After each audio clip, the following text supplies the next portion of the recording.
welcome to the Conversations in Cold Ones podcast. I'm your host, Damien, my co-host, Jared. Hanging. You can't do that. That's mean. That is mean. I know, but for the tests, I was making noises, so I kept doing it. So anyways, it's going to be a short episode this week. Not much going on, but we do have some things to talk about. So, Jared, me and you've recently bought Escape from Tarkov. No, we didn't. Yes, we did. No, I didn't do that. Yes, you did. We were just playing. Anyway, stop. Oh, were we? We played last night. Oh, okay. I forgot. Wow. Yeah, so Jared, what are your quick thoughts on Escape from Tarkov? It's a lot better than I thought it was going to be. Yeah. I honestly went in with very, very, very low expectations. Turned out to be a lot better than I expected. The only thing is it feels like a game that I'm going to have to play for like a couple months before I fully appreciate how good it is, because just jumping into it last night, it's not something you just play like a couple times every now and again. It's something you're going to get into and stay into in order for like to get that full enjoyment. It feels like that's what I feel like too. It's just I don't think I'm going to put a lot of time into. I prefer it just to be something I could play for an hour or two every night, but it is something that you do have to put a lot of time into. I gotta say the gun physics are great. The ability to put different attachments on your gun and just the mechanics of the game and how many mechanics there are for the game is great. You know, like when you're crouching, you can control how high or how low you're crouching, so you can peek over stuff. Awesome. And then you can choose how far you lean over. If you have a laser sight on, you can choose between red and green in the game. You don't have to like do that in a menu somewhere. You just do it on the fly. And I do think the realistic combat does help it. And I do actually enjoy the game. I actually played it before I went to work today. And I found the sniper rifle, and I have a fully kitted AK-47. Nice. So yeah, I think the game is actually pretty fun. I canceled my refund on it, so that speaks words on it. Or that speaks how good it is. But I do think it is in beta, and you can tell it's in beta, and it's gonna be one of those games I think is gonna be in beta forever. But see, I don't know what you mean by you can tell it's in beta, because I don't necessarily feel that when I play that game. It does have frame rate issues when you go into certain areas, and the game does have inventory issues, whether you can't pick things up or things disappear. But I have not encountered any of that. Okay, I have.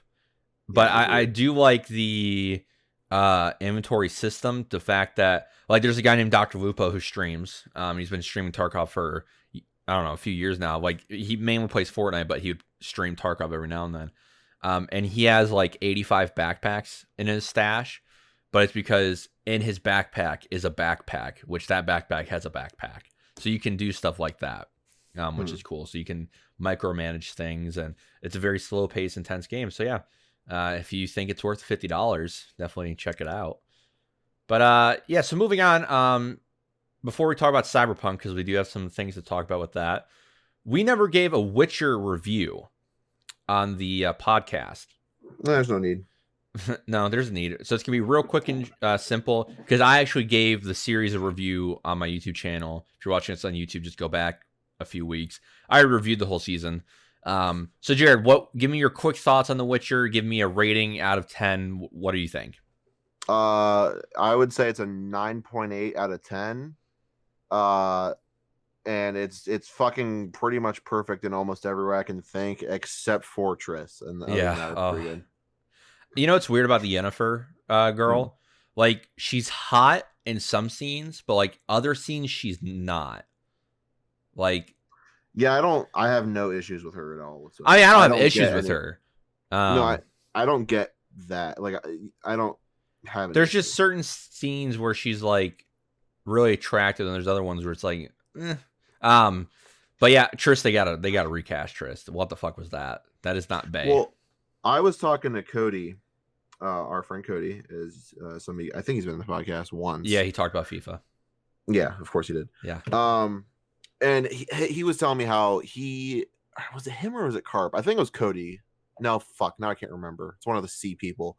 And they were saying that they like the show a lot, but Triss is horrible. You know what? It's Carp, because now I remember the things he said. Cody doesn't watch TV, so Yeah. So he was saying that he doesn't like Triss's character. He doesn't like the person who was casted for that character. And I said, I don't mind that person as a person, but she doesn't need to be in this role. Like, she has the voice almost, but nothing else.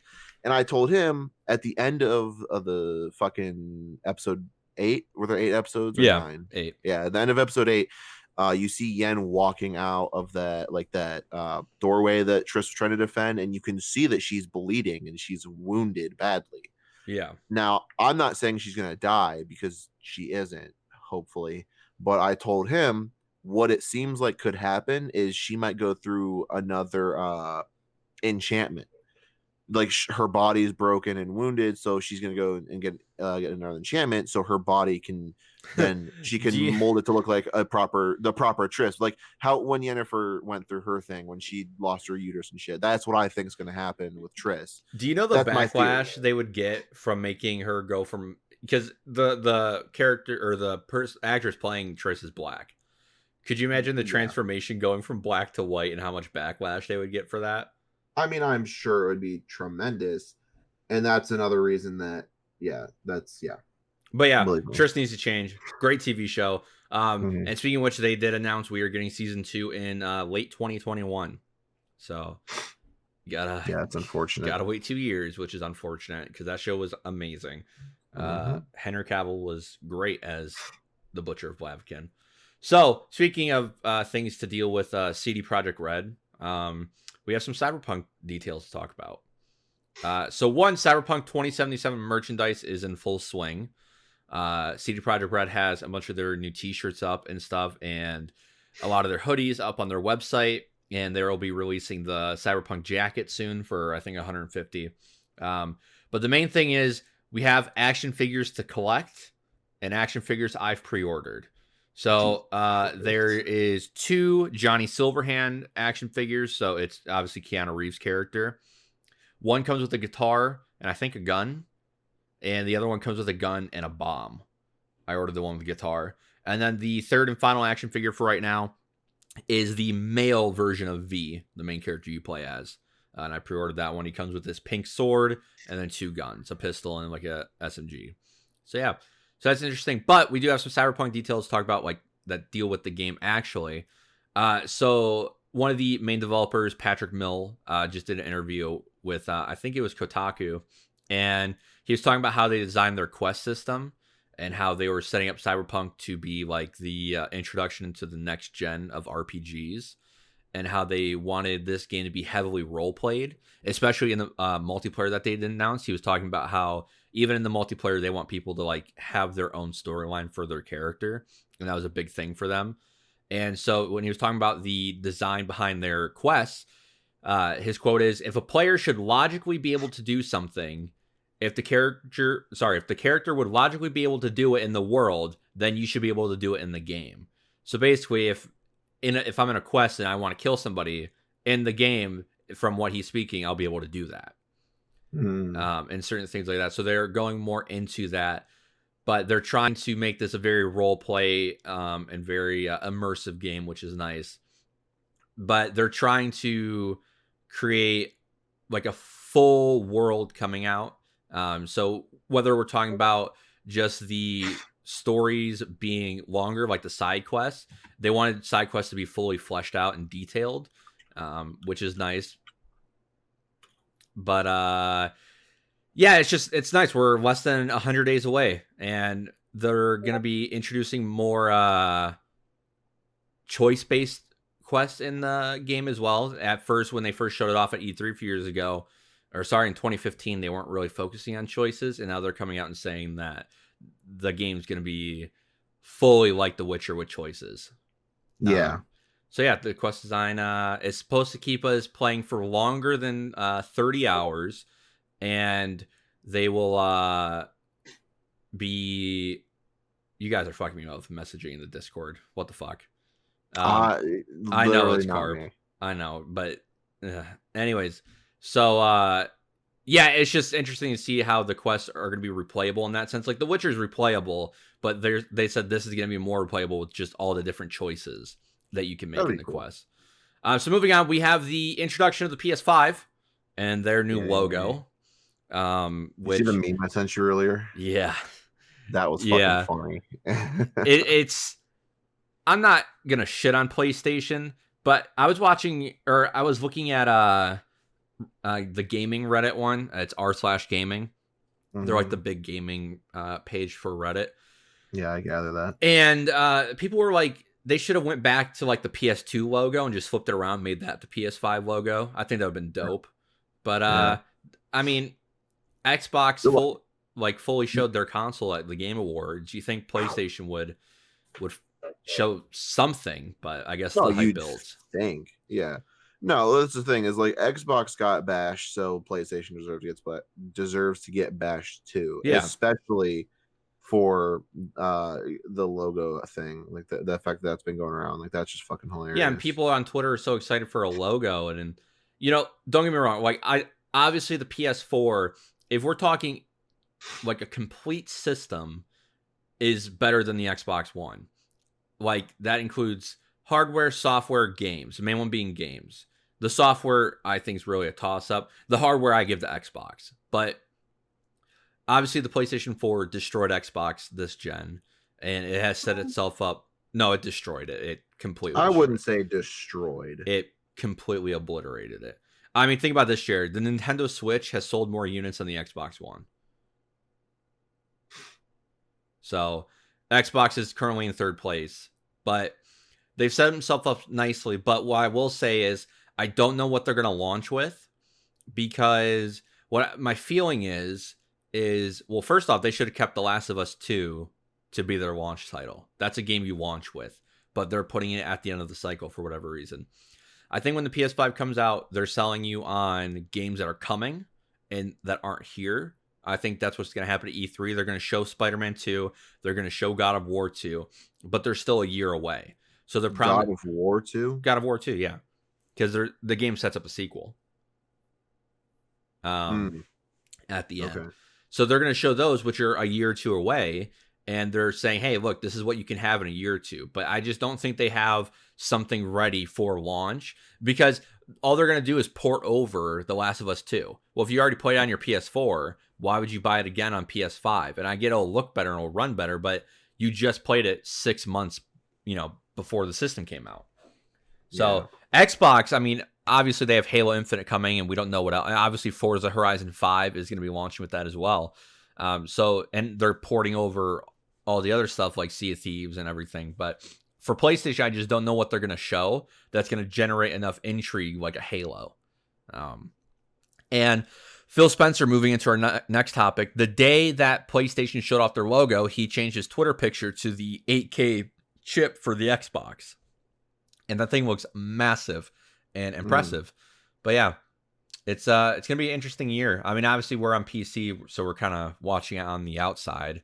No matter what PlayStation says, I'll be buying their system when Spider-Man 2 comes out. I just can't say that for Xbox because Xbox as a platform is really smart for what they're doing, putting everything on everything, PC and stuff, but that's hurting their consoles. And so I do think that sucks for them in terms of that because they're losing this next generation. I'm just gonna put it like that. I mean, I personally don't give a fuck. I'm not gonna buy either console unless it's like the only way I'm gonna buy either console is if it's like Cyberpunk's exclusive to A or B or Halo's exclusive to you know what I'm saying. No, I know Cyberpunk's not gonna be exclusive because you can already pre-order on fucking Steam. Well, yeah, it's on everything. Yeah. Like if they say Halo Infinite is only going to be an Xbox, I'm probably going to buy an Xbox for it. Well, no, so Halo, so all Xbox exclusives are going to be on Game Pass, which will then go on Game Pass PC. Yeah. So we'll have all that, and Halo will be on Steam, and it will be on the Microsoft Windows Store. So that side of it's fine. PlayStation said they want to start putting stuff on PC. So once they sell all their systems, they should just put Spider-Man on PC. But Death Stranding's coming to PC in a few months, so I mean, if people like that game, you can buy it on PC soon. But like Detroit Become Human just went on PC a month No, it came out like 2 months ago on PC. Last decade. So yeah, very interesting times. We're kind of watching on the outside. This is different because the past 2 generations I've been, wanting to buy one of the systems and have been fully invested in like, oh, what are they launching? What is this? What is this? And this time I really just don't care.